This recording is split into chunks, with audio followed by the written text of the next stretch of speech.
we'll do is we'll move the mic right over to Jen.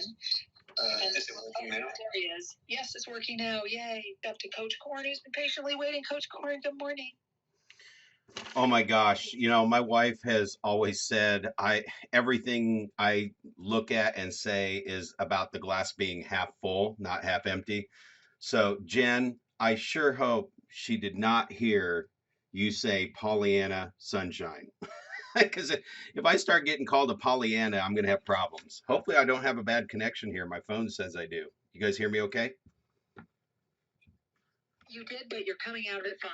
Yeah, okay. I don't know what's going on. I'll move it a little bit here. All right. So, no, persistence is a learned trait. It's most often not a choice. And it's really, like you were saying, believing in yourself. And it's about finding a way to reach that end result when other attempts have failed. So today, I'm going to take it a little easy on you. And I only have 3 steps for you today, Tony. 3 steps. But one of them was the most important thing I think you talked about early on. And you mentioned the word why. And we've heard it pop up a couple of times, but clarifying your why.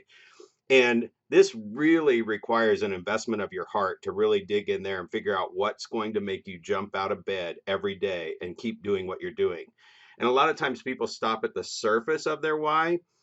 So what's important about that to you? Well, I'd make more money. Okay, so what's important about that? Well, I'd be able to pay off all my bills. But if you keep digging, what happens when you pay off all your bills? What's that do for you? Gives me a sense of security. Okay, so when you feel secure, what's that do for you?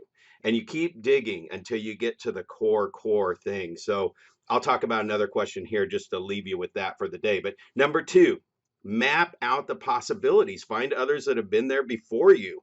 I love how Michael Gerber encapsulates this in our E-Myth, the Real Estate Agent book, where he basically says, if you have a will, there is a way.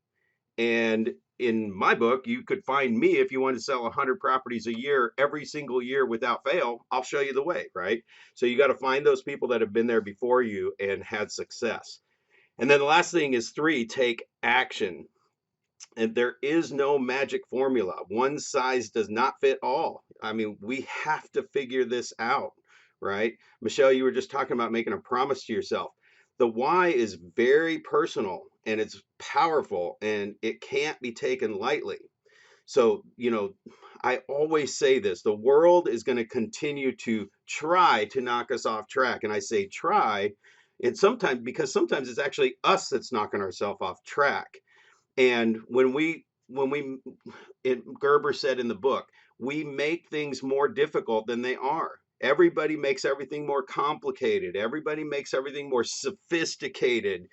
And you just got to find somebody that's done it and think outside the box. So your why is your compass, and you are the captain of that ship, right? So I'm going to leave you with this question. If you knew you could not fail, what would you be doing? This is Captain Corn reporting from Planet Brad, over and out. That was so awesome, Brad. Thank you so much. I love that. Your why is your compass is so right on. You said so much else, but I just want to thank you for everything that you did share, for waiting. And I'm going to pass the mic right down.